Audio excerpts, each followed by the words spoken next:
Democrat policies and politicians. And all of you know this in Arizona. This is now a battleground state. Joe Biden and his outside groups are spending nearly $1 million a day in this state, which is incredible when you think about it. And before I go any further, I just want to say thank you and a great job for Paula White and your incredible team. You're doing such a great job for our president and for Evangelicals. So look, I visit college campuses, so you don't have to. And I speak to young people all across the country about how we should be thankful, not angry, that we live in this country. I just want to say thank you to our amazing friends here at Dream City Church. I have to give the Dream City Church a shout out. In June, when we hosted the president, and it was in the midst of a pandemic, when no events were happening, it was Dream City Church that stepped up and let us have that event. So thank you guys for that.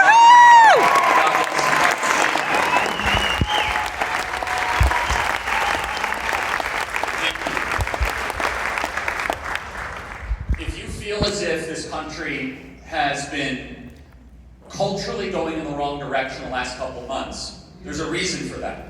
It's because a country's ability or inability to communicate our values, American values, to young people will be the reason or whether this country continues to exist. It's that simple. And so as we are seeing our country continue to have riots in the streets and anarchy, it's more important than ever that we go to young people across the country, students, and communicate that we live in the greatest country ever to exist in the history of the world. And this is a gift from God that we have been able to live in this republic. And so, I can tell you this though. If I'm able to do this on college campuses, we're able to do this in churches. If I'm able to go to college campuses and get young people excited, we are able to get Christians mobilized more so than ever before. And Jensen said it best. Right now, if the body of Christ rises up in this election, we win. It's that simple. Nice. It's an election for life. It's an election for judges. It's an election for Israel. It's an election for safety. It's an election for Christianity, for religious liberty. We have Gorsuch, Kavanaugh, and probably another Supreme Court justice. Fill that seat, by the way.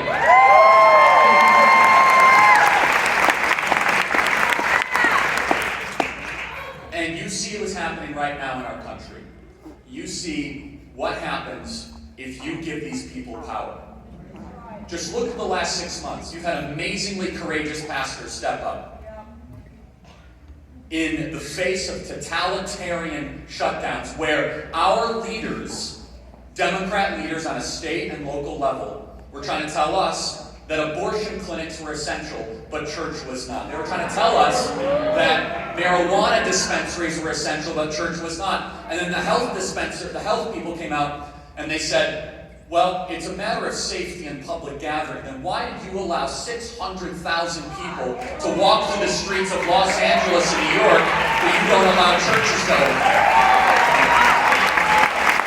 They will push us as far as they possibly can until we rise up. And I know this president believes that not just church is essential, but salvation is essential. In fact, it's the most important thing that we can possibly do.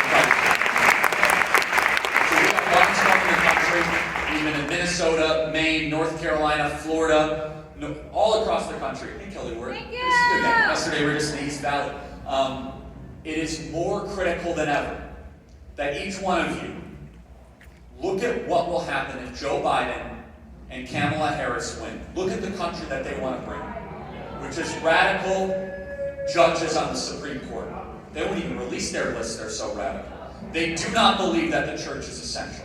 They believe in post-birth abortions. They believe that you should not be able to own a firearm. Yet it's President Trump, and I understand it's hard for some Christians to say, well, I don't like President Trump because I don't like his style.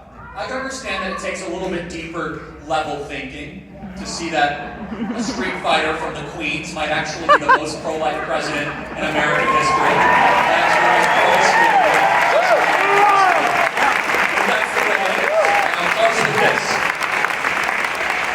If I'm able to go to college campuses where I have to walk with armed security, sometimes helicopter assistance overhead, have people throw death threats, things thrown at me, you're able to mobilize your church. If I go to college campuses, you can get your church out. You find your friends values and have faith, and you say, what kind of America do you want to live in? Arizona right now is a battleground state. This state matters more than ever before. Joe Biden thinks he can steal this one off the map. If we win Arizona, President Trump's chances of winning go up dramatically. You find people of faith, you find people that hold these values near and dear. I know the president. I know how much he cares about this country. And just like that story, he wants people of faith to rise up. And just last week, in a completely different direction the left would take it from the 1619 Project, he signed the 1776 Commission